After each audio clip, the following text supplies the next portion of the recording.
Hi again, everyone. I'm Ollie Matthews. This is the Narcissistic Resistance, and this resistance video is sponsored by contribution from Anonymous, and here is her story. And this is a follow-up to lay blame for narcissistic abuse where it belongs, the video I did yesterday. Ollie, the story is with contribution. Please call me Anonymous. Thank you for reading my previous story, Laying Blame for Narcissistic Abuse Where It Belongs. Part 1 of my story was about my narcissistic mother. Part 2 of my story is about my narcissistic father. As I said in my previous story, I'm from a family of 10 children, 2 boys, 8 girls. I grew up in the 60s and 70s. I'm not sure where to start with my father. On the one hand, I loved my father. He took us to the ice cream shop, played capture the flag in the summer, took us to the lake to ice skate in the winter, and played with us after dinner. He always wanted us to get an education at a time when women weren't in the workforce. It was mostly about marrying well, getting our Mrs. degree. When my second sister was about 3, she had a heart problem. She had one of the first open heart surgeries in the nation. Before the surgery, she was quite weak. My father berated her for her weakness. Finally, his mother told him to stop abusing her because she wasn't likely to live very long. The surgery saved her life, and she was still alive at the age of 61.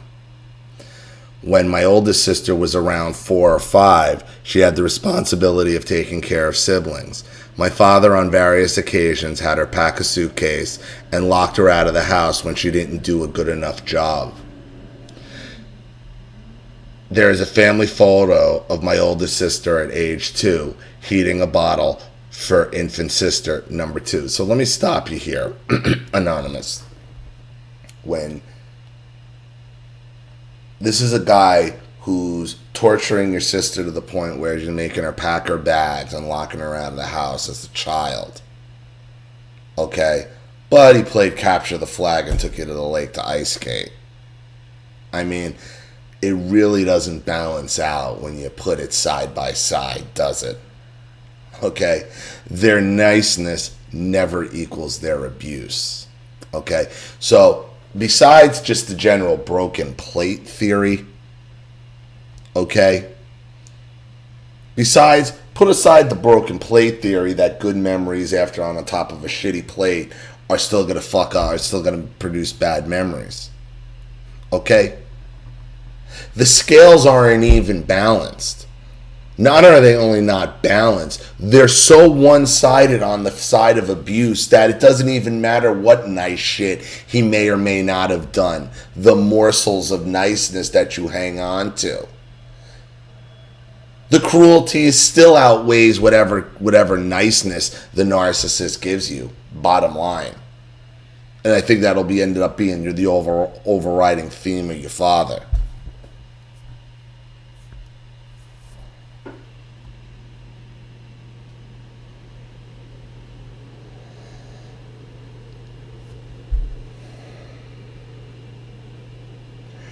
There was always collective punishment. We were often lined up and asked to confess who had committed some minor transgression. Wow. Just like they do in dictatorships, huh? Just like they do in oppressive governments. Unbelievable. When no one did, my father spanked us with a belt. It was a horrible experience of waiting to be beaten. I called it the Spanish Inquisition. Well, there you go, because that's what it is. Whether it's the Spanish Inquisition or the Communist Manifesto, okay? Same thing. Same thing. We were often pulled out of bed for these beatings. Yeah, terror tactics, sleep deprivation. Again. But. He took you ice skating and gave you some ice cream. It's not even balanced, not even close.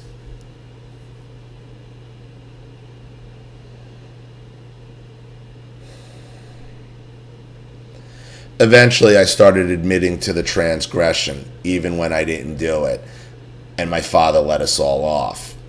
One time my father hit my brother over the head with a can of paint, and sister number 3 and I had to clean the paint out of his hair with turpentine. Another time, my father tried to terrorize sister number 6, who was 4 years old, into a confession by holding her hand over a lit burner, accidentally burning her in the process. I'm sure there are many more instances, but I don't remember details of my childhood very well, and some of these stories come from my siblings. Took you ice skating though, right? Played capture the flag. There's no balance here. One time my mother was unhappy with my father's gift for Mother's Day. She came downstairs where we were watching TV and ripped up all our gifts, screaming at us. My father had to know that she was doing these things to us. Our house was too small for him not to hear her screaming. I remember sitting there in complete shock and sadness while my mother ripped up the gift I made for her. Ironically, my mother, the all-time worst gift giver, complained about my father's ability to buy her gifts she wanted. It's just like terrorism tactics, man. This is just extreme terrorism tactics, extreme interrogation tactics. When I was 5 years old, my parents had their first son after 5 girls. My infant brother, Junior, died of SIDS at the age of 3 months. I remember the morning well. The first 4 girls were recovering from measles. My father was crying as he told us that we had gotten my brother sick by going in and out and letting in the cold air. First, children shouldn't be blamed for something as awful as an infant brother dying. Second, it was a lie. We were sick for over a week and weren't even going outside. To this day, I live with constant anxiety that I am responsible for horrific things over which I have no control. Funny, they had 5 daughters, 2 sons. The first son they had after 5 mysteriously dies of SIDS, and they blame the children.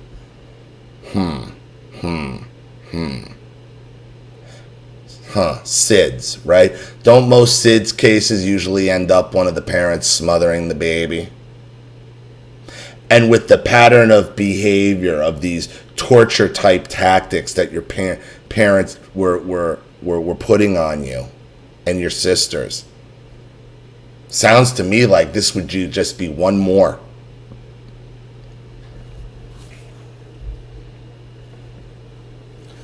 Later, my brother number 2 told me that my mother said that the day before my infant brother died, she called my father at work and asked him to come home from work so she could take the baby to the doctors, but he refused. Then the baby died in the night.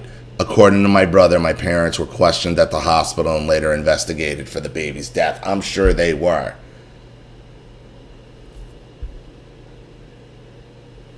Because it's sketchy.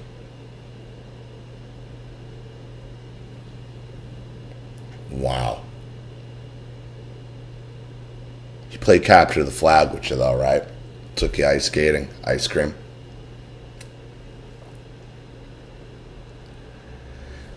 There are problems with my mother's version of events. If the baby was sick enough to need a doctor, why didn't they go to the emergency room when my father got home? Why didn't my mother ask the neighbor to take her? Why didn't my mother get a taxi and take the baby? Why didn't your mother just call an ambulance? Lots of questions, exactly. Lots of questions that they didn't want to answer. I think my mother shifted blame to my father for the baby's death. I know it devastated both of them for many, many years. Or they put on the show that it did. Because they sure as hell made sure to shift blame to the daughters, didn't they? Didn't they? Following the baby's death, my mother got immediately pregnant, of course. My parents also bought their first house and moved even further away from family. My guess is that the house was my father's attempts to assuage his guilt and buy off my mother. Baby number 7 was a second son. Wow. So they didn't even own a home until the 7th kid? My brother suffered from asthma. Every time he had a little cough, it was treated like fragile goods. A year after his birth, my mother had baby number 8, so my brother would have someone close in age to play with. Babies number 8 and 10 were all girls. My brother had a special place in the family. He invariably got a room to himself for most of his childhood, while the rest of us all squeezed in small ranch house bedrooms. He sat next to my father at the dinner table, and he had a special set of silverware, Superman. For many years, he didn't do chores. When he eventually started being required to do chores, his sisters were held accountable and punished if he didn't do his chores.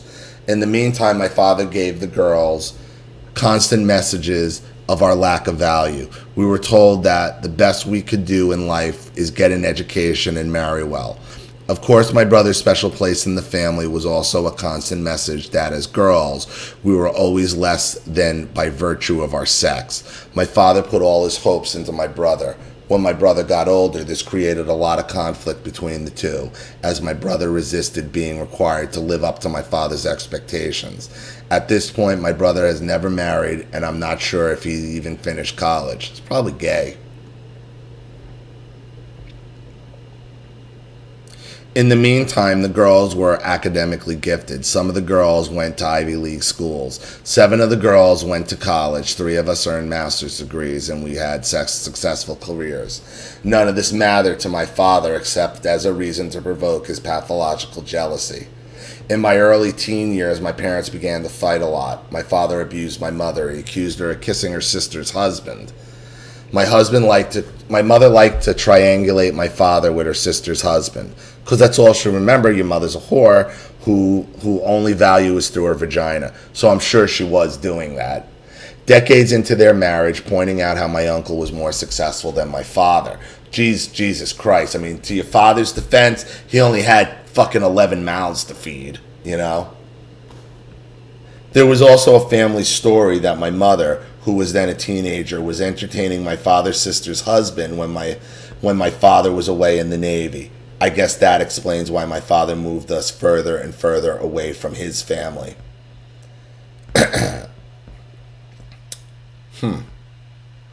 I would also question if that was the case, okay, and your mother's propensity to get pregnant, if all the siblings are actually your father's, or maybe one or the two are cousin brothers and sisters, something weird. Half brother, half cousin. In your family, anything's possible. My father also changed jobs a lot around this time. He was an electrical engineer. At one point, he worked as a television repair technician. I think he didn't get along well with coworkers and bosses. My mother complained that my father was sabotaging his success. My mother was disappointed. Not having 10 kids didn't sabotage his success, right? He's sabotaging his success through work, not just being a fucking baby factory. Having 7 kids before you even own a house doesn't sabotage your success, right? Right? My mother was disappointed in my father as a provider. Financially, this was a tough time for us because my father's constant job hopping. When I was 14, we had a house fire. It started in the utility room where we had a furnace and a wood-burning pot-bellied stove. We hung winter coats near the furnace to dry out, and apparently one of the coats burst spontaneous combustion because of the superheated room. The fire started in the early hours of the morning. It was in the 70s, so there was no fire alarm, no sprinklers. We piled into our 2 cars and waited on the road for the firefighters on a freezing cold January morning. The fire gutted the downstairs and burned through the dining room floor, but the firemen got there fast enough to prevent the entire home from going up into flames. Yeah, but the whole floor gutted, the whole first floor gutted.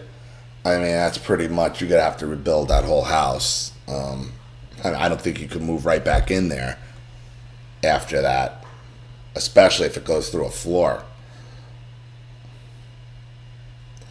My father and mother blamed sister number 2 for setting the fire by smoking in her room, repeating what the firefighters had postulated. Sister number 2 was 16 and didn't smoke. The insurance company assessed that the fire was caused by a coat, my coat, the new one I got for my birthday a week before, as the cause of the fire, and my parents made sure I knew I was the cause of the fire. Wow. On one hand, I knew I wasn't to blame. On the other hand, I knew I was being blamed. Again. So you're being blamed for killing your brother, burning down the house, but the guy played capture the flag and took you ice skating. It never balances. It never balances. My parents never removed the potbelly stove from the furnace room or stopped using it. In the process of rebuilding the downstairs, the 3 older girls were co-opted into helping with the work. We were teenagers and had a lot of homework. We were told family first and often kept up until 10 o'clock at night helping my parents with the work. That family first thing.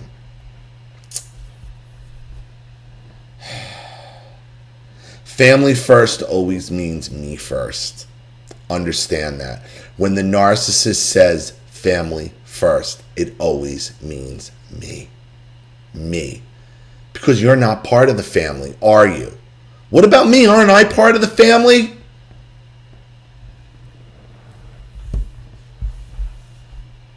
No. When they say it, they don't mean you.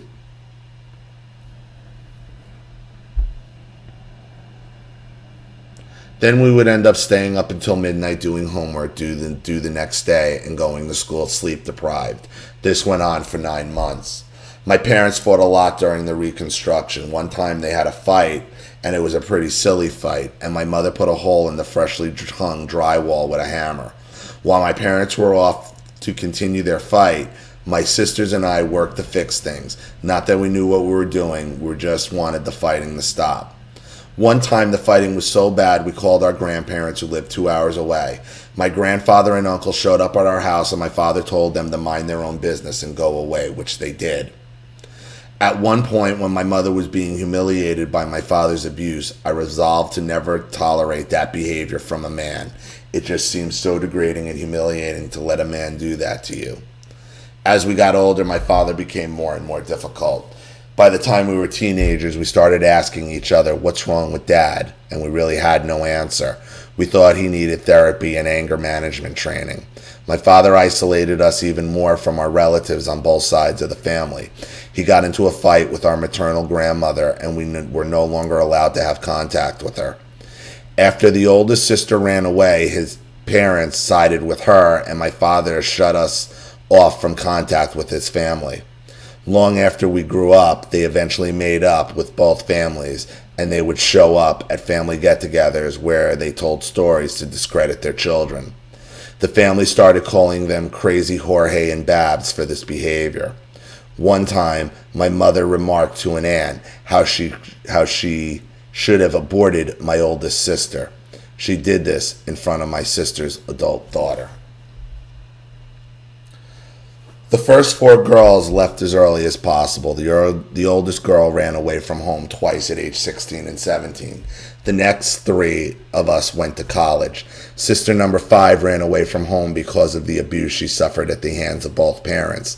Sister number 6 was disowned for marrying a man of mixed race. Sister number 8 was removed from the home by Child Protective Services when she reported my father beat her, and after he discovered she had run up phone bills talking to a boy. And sister number 7 was disowned for aligning with sister number 8 in her claims of abuse. Wow. Again, he took you ice skating though, right? What's to love? What's to love?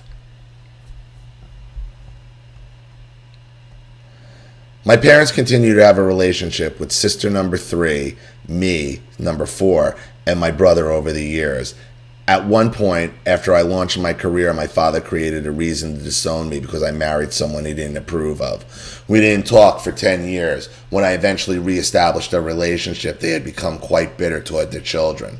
They sat around and talked about how happy they were without their children and how much better their lives were without their children. You know what? That's probably the most honest they've ever been in their whole entire lives. Because what I was telling you in your first video is, they never wanted the children. Your mother was just obsessed with the attention of being pregnant.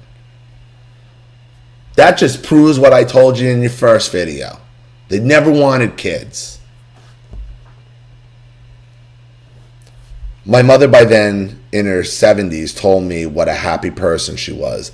She was married over 60 years to a raging, abusive man and was estranged from 6 of her 9 children. She and my father continued to have knockdown, drag-out fights, and she told me stories of my father pulling the silent treatment on her for 2 weeks at a time still, and this was a happy life for her.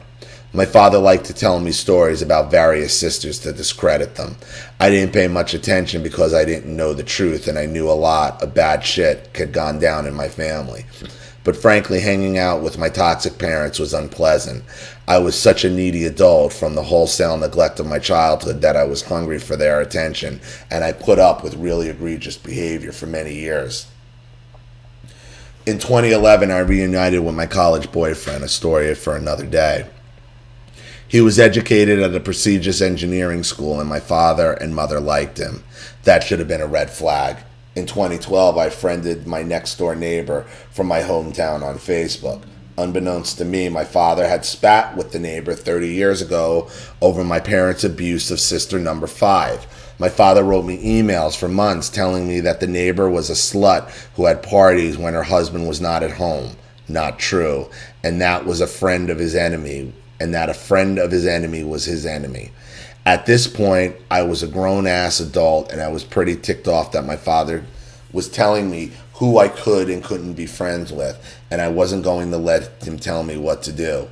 To get even with me, he went behind my back and struck up a friendship with my then boyfriend. The boyfriend... Shoot.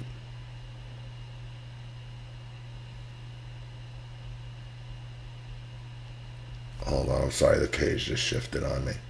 The boyfriend, who a few months later became my husband, didn't tell me that was going on. When my father eventually let the cat out of the bag, I was shocked because my husband was always making comments to put my father down. After my husband and I married, we moved abroad for my work. He was a computer engineer who worked remotely, so he could work from anywhere. But he always chose to quit his job because he said he was burned out. It was a very high conflict relationship. My husband triangulated me with his ex-wife, his children, made covert put-downs, and then acted like he was innocent, gaslighted me, and eventually became physically abusive. In December 2013, my husband became so pathologically jealous of me, of my success, my abilities, he threatened to kill me. Threatened me with a knife and chased me across the house to knock me down and strangle me. I was humiliated by his abuse, but I wanted him out of my house.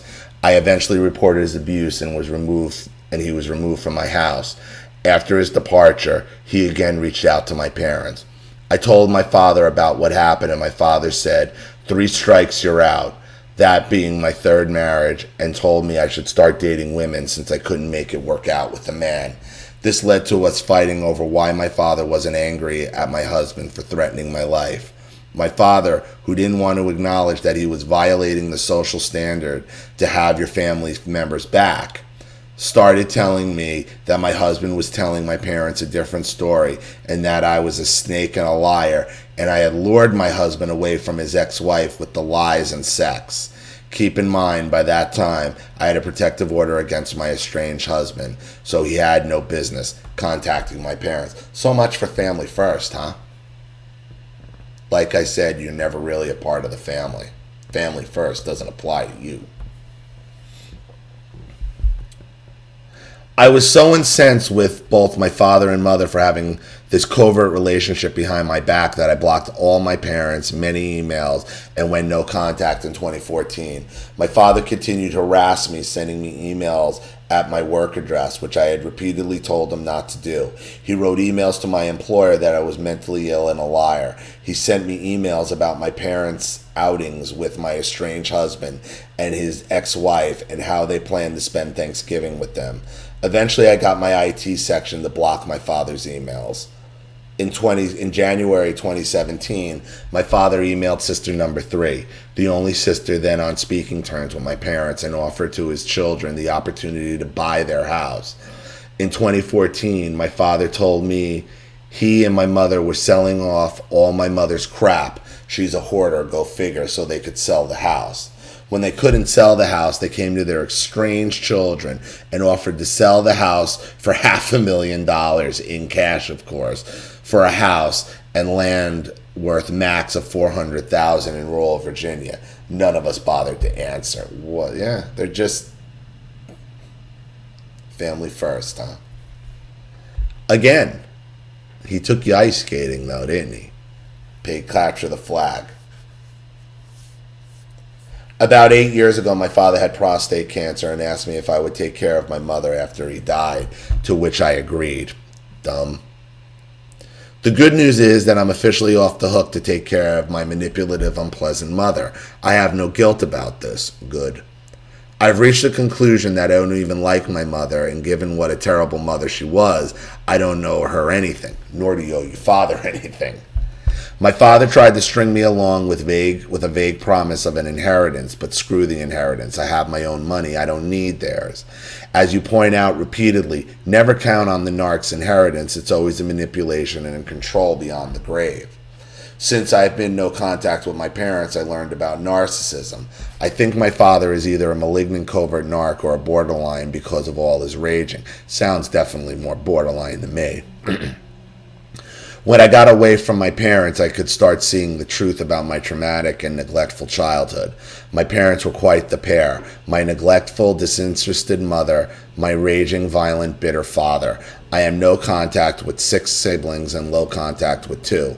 Our family remains severely dysfunctional decades after we all grew up. The group of siblings who live on the West Coast have a narrative that my parents were young and didn't know what they were doing. Bullshit. Then why aren't they talking to them?